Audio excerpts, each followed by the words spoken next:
mismo, no puede ser discípulo mío. Quien no lleve su cruz detrás de mí, no puede ser discípulo mío. Así, ¿quién de ustedes, si quiere construir una torre, no se sienta primero a calcular los gastos, a ver si tiene para terminarla? No sea que, una vez puestos los cimientos, no puede acabarla y se pongan a burlarse de él los que miran, diciendo: este hombre empezó a construir y no ha sido capaz de terminar. ¿O qué rey, si va a dar batalla a otro rey, no se sienta primero a deliberar si con 10,000 hombres podrá salir al paso del que le ataca con 20,000? Y si no puede, cuando el otro todavía está lejos, envía delegados para pedir condiciones de paz. Lo mismo ustedes, el que no renuncia a todos sus bienes, no puede ser discípulo mío. Palabra del Señor. Tomen asiento un momento, queridos hermanos. Estamos en este domingo 23º, en un punto culminante de nuestro año litúrgico y de nuestro camino de fe, porque el Señor nos dice las cosas claramente. Es decir, no puede haber nada, absolutamente nada. No que mi hijito, no que mi mamá, mi hermano, mi hermana, mi esposo, mi esposa, absolutamente nada. Yo mismo, mi salud, nada antes que Dios. Nada antes que el Señor. Y eso no es algo que nosotros podamos alcanzar con nuestras propias fuerzas. Es un don sobrenatural. Y nosotros, el Señor quiere hoy día que nos demos cuenta cuál es el estado, cuál es la situación en la que nos encontramos. Eso significan esas últimas dos parábolas que aparecen al final de este pasaje, que corresponde al capítulo 14, versículos 25 al 33 del Evangelio según San Lucas. Es decir, nosotros tenemos que calcular, o si quieren de otra manera, nosotros tenemos que sincerarnos para que nos demos cuenta por qué estamos siguiendo al Señor, qué es lo que buscamos, qué es lo que esperamos. Porque si nosotros no tenemos conciencia de eso y nos autoengañamos diciendo es que yo tengo fe, es que yo soy sacerdote, es que yo soy laico comprometido, ministro de algún servicio en la iglesia,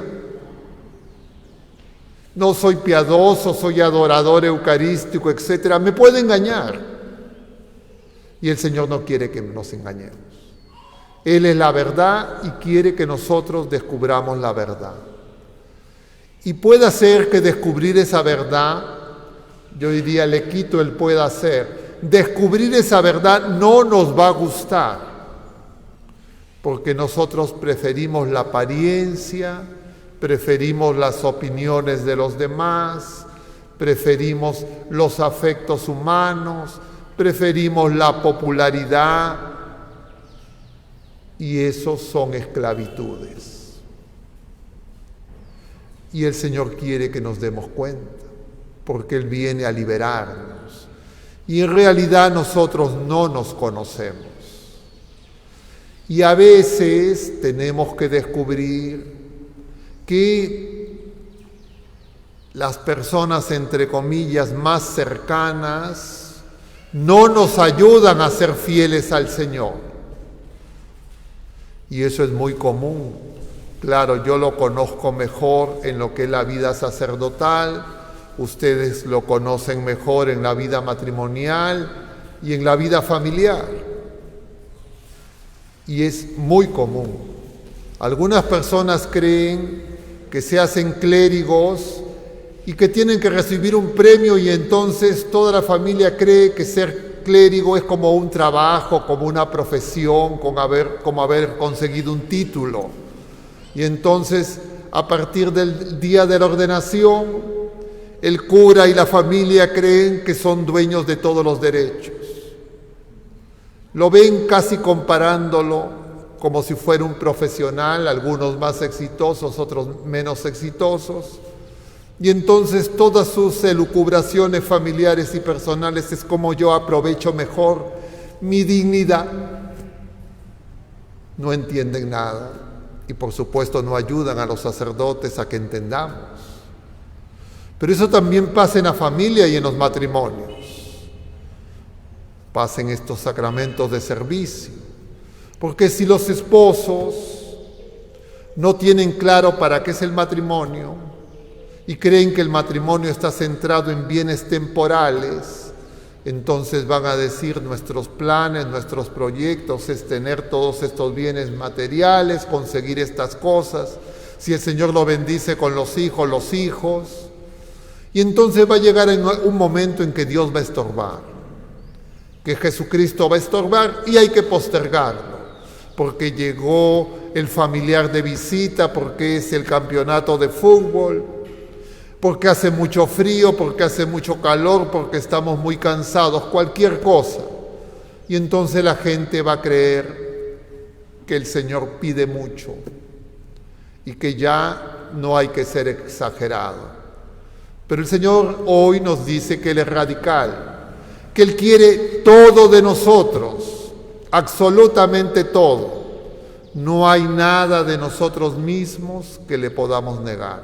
Si queremos seguirlo, si queremos ser sus discípulos, si queremos alcanzar la meta donde Él nos conduce.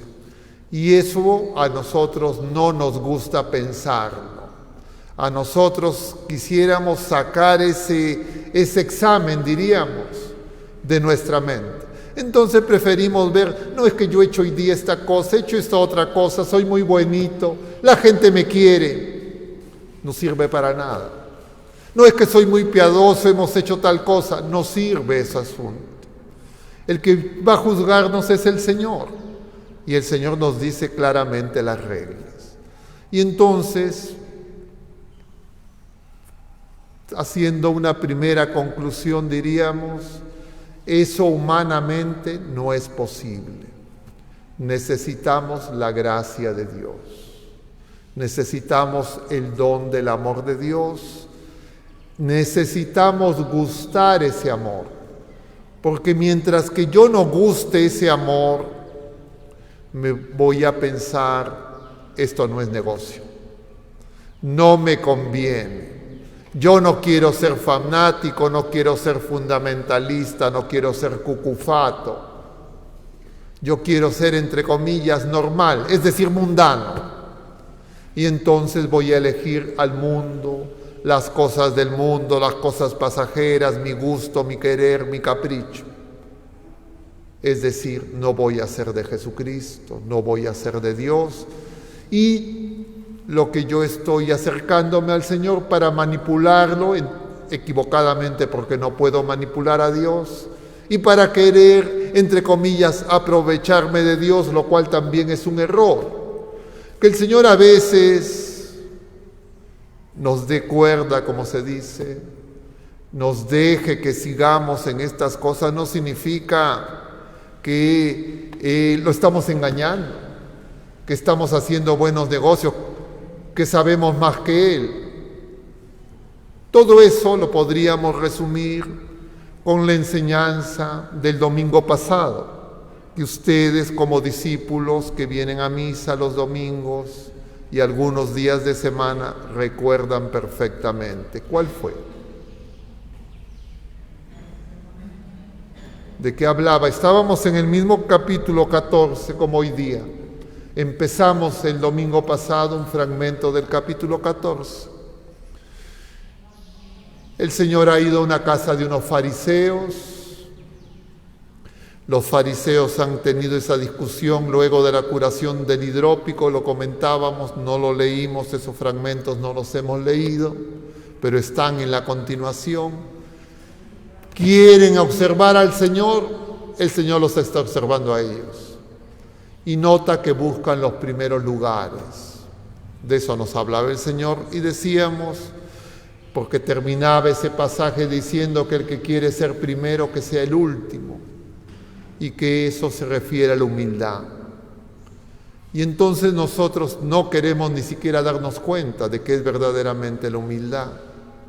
Luego de ese pasaje, capítulo 14, porque ahora también estamos en el capítulo 14, el Señor va a referir una parábola, que se prepara un banquete de bodas, todo está preparado, invita y no quieren ir. Que mi trabajo, que mis tierras, y entonces el Señor dice, bueno, los invitados no quieren venir, pero todo está preparado. Seguimos adelante. Y entonces invitan a los que están en los cruces de camino. Y entonces llegan los invitados, hay uno que no tiene el vestido adecuado, lo expulsa. Es decir, el Señor empieza a hablar de la cruz nuevamente porque no entienden, no entendemos. Y ahora se nos dice que lo seguía una multitud, entusiasmados, porque Jesús hacía milagros, porque Jesús les enseñaba, los consolaba, les quitaba sus ansiedades, diríamos ahora entre comillas, psicoterapia gratis y masiva. Y entonces la gente estaba muy contenta con Jesús. Y Jesús dice, se vuelve y les dice estas palabras. Es decir, Jesús no busca que haya mucha gente que lo siga. Pero entonces Jesús no quiere que lo sigamos. Sí, por supuesto que sí. Pero no quiere que lo sigamos engañados. Porque Él viene a revelarnos la verdad de quién es Dios, qué grande es el amor de Dios y la verdad de quién somos nosotros. ¿Y quién somos nosotros? Las criaturas humanas. Somos imagen y semejanza de Dios, amadas por Dios, pero profundamente enfermas, heridas por el pecado, y nosotros no sabemos qué tan grave es esa enfermedad. Y claro, si vemos solamente las cosas físicas, las cosas que permiten relacionarnos con la gente, pero efectivamente en un mundo sin Dios, los pecadores se pueden relacionar en la familia, en el matrimonio, en la iglesia, donde queramos, pero el Señor no quiere que conservemos esas relaciones porque esas relaciones están enfermas, no son relaciones de amor. Y de eso nos habla la primera lectura del libro de la sabiduría, no sabemos. Y esa realidad es una verdadera esclavitud, pero no nos damos cuenta que somos esclavos de nuestros afectos, de nuestros deseos, de nuestros quereres, y entonces tenemos muchas cosas que nos atan, que nos impiden tener lo que en una palabra podríamos decir, define la libertad, que es esa libertad interior, que nos pueda hacer capaces de negarnos a nosotros mismos, y esa solo la podemos alcanzar en el amor de Dios. Diríamos en otras palabras, en la cruz. Y esa es la paradoja. Jesús está yendo a Jerusalén, va a realizar ese acto redentor que sabe que no vamos a entender ni antes, ni durante, ni después, y por eso nos advierte para que no seamos tan, entre comillas, ligeros de decir que nos conocemos o que seguimos a Jesús o que somos discípulos de Jesús o que somos personas de fe, sino que necesitamos examinarnos, calcular, porque en algún momento el combate será tan duro que si no hemos calculado, confiaremos más en nuestras propias fuerzas y no nos daremos cuenta que solo con Jesucristo podemos alcanzar la victoria. Y entonces la cruz de Cristo, que no es cualquier cruz, porque los romanos crucificaban pues a mucha gente, pero una es la cruz de Cristo. Y la cruz de Cristo tiene, en primer lugar, la obediencia a Dios, hacer la voluntad del Padre, amor extremo. Y entonces el dolor, el sufrimiento, el costo, que no es que Jesucristo no lo experimentaba, no es que Él se exoneró y simplemente aparentaba sufrir. Puede ser superado, diríamos, sublimado, diríamos, no ignorado con el amor de Dios. Y ese amor de Dios lo tenemos que recibir. Y entonces tenemos que darnos cuenta que nosotros no sabemos amar. Porque si nosotros supiéramos amar, como decíamos el domingo pasado, una buena alarma es, no tendríamos ira, no tendríamos resentimientos, no nos molestaríamos con la gente. Y esa realidad que todos tenemos nos sirve de alarma para darnos cuenta, Señor, yo no soy manso y humilde, yo no amo como tú amas. Dame ese amor. No, ayúdame para no perder ese amor, que ese fuego me encienda. Pero si yo creo, no, es que ya hice tal cosa, hice tal otra, yo estoy bien, no voy a calcular bien. Me voy a equivocar. Y me voy a fijar en los demás. Y entonces voy a decir, es que esta persona hace esta cosa, esta otra persona hace esta otra cosa. Esta gente es el problema. Cambiemos aquí, cambiemos allá, saquemos a este, pongamos a otro, como si nosotros fuéramos los directores, los jefes, los dueños. Y nosotros nos sentimos dueños. Y eso en la vida familiar, por supuesto en el mundo, y también en la iglesia. Por supuesto, en la iglesia también pasa. Y entonces no hicieron las cosas que me gusta, ya tú, chau. Como si nosotros fuéramos Dios y ni siquiera se nos mueve una pestaña. Y es más, lo más grave, lo comentamos con otras personas y otras personas nos dicen, sí, está bien. Y entonces no calculamos. Y nos podemos, el Señor quiere que nos demos cuenta, nos podemos llevar grandes sorpresas. La segunda lectura de alguna manera nos muestra cómo Pablo tuvo que duramente aprender eso. Él era fariseo, discípulo de Gamaliel, diríamos, tenía toda la teoría, pero no entendía. Y entonces poco a poco el Señor lo va conduciendo. Ya en la carta a Filemón, que es la que hemos leído en la segunda lectura, Pablo está preso, está enfermo, está anciano y está condenado a muerte. Él en ese momento está recapitulando toda su vida y entonces se da cuenta. Tiene a Onésimo. Onésimo era el esclavo de Filemón. En esa época, diríamos, la esclavitud era legal. Y alguna gente dice, prueba de que Pablo, el cristianismo, avala las esclavitudes. No entienden nada. Porque esa gente se ha creído el cuento de la Revolución Francesa y cree que son libres. Y hay gente también que cree que el tema de la libertad es la libertad de prensa, que el tema de la libertad es el sistema político. El tema de la libertad es el pecado. El tema de la libertad es que no sabemos amar. Y si nosotros no amamos como Jesucristo ama, no somos libres.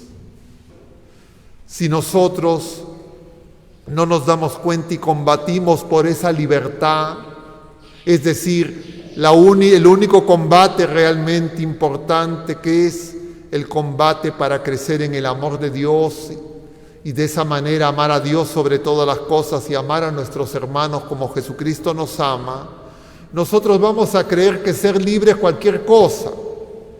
Entonces vemos la libertad de circulación, la libertad del comercio, la libertad, una serie de libertades fragmentadas, que no es que sean malas, pero todo el periodo de la Guerra Fría nos atarantó, nos manipuló con esa libertad supuesta. Entonces hablaban del mundo libre y la cortina de hierro. Y por supuesto que había, entre comillas, más libertad comercial, ciudadana, derechos civiles, políticos, pero no es que el mundo libre era libre, porque si fuera ese mundo libre, no hubieran las injusticias por todas partes.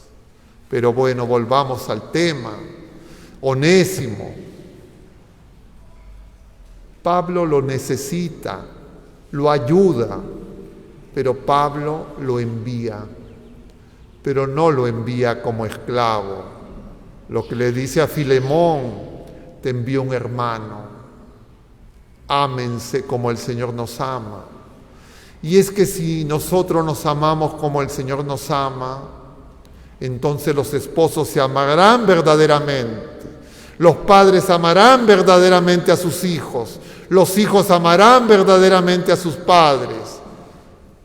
Los curas no hablaremos de, entre comillas, ¿cómo es la palabrita esta, la frase? Fraternidad sacerdotal hipócritamente, sino verdaderamente seremos hermanos.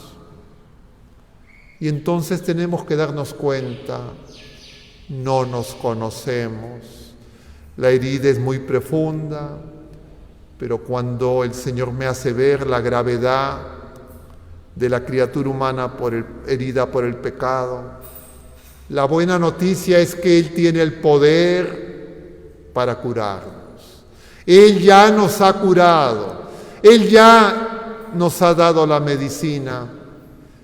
¿Y cuál es esa medicina? ¿Cuál es esa curación? Él mismo. Pero a veces nosotros no queremos ser sus discípulos, no lo queremos escuchar, no queremos poner en práctica lo que Él nos dice, sino que lo escuchamos y al final, bueno, ¿sabes qué de esto que me dices? Me quedo con esto, lo demás. Y de esa manera fragmentamos al Señor y volvemos a lo que había en la época precristiana, en el paganismo. La verdad será una teoría, la verdad será un conjunto de preposiciones. La verdad es la persona amable de Jesucristo.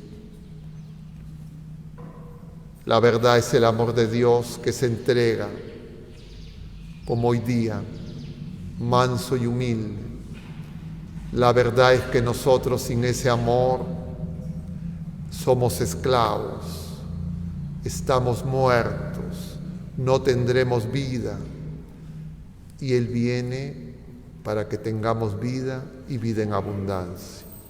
Pidamos pues a nuestra Madre Santísima, a San José y a la multitud de santos que fueron y son criaturas humanas igual que nosotros, pero que escucharon al Señor y pusieron en práctica, con obediencia, haciendo la voluntad del Padre.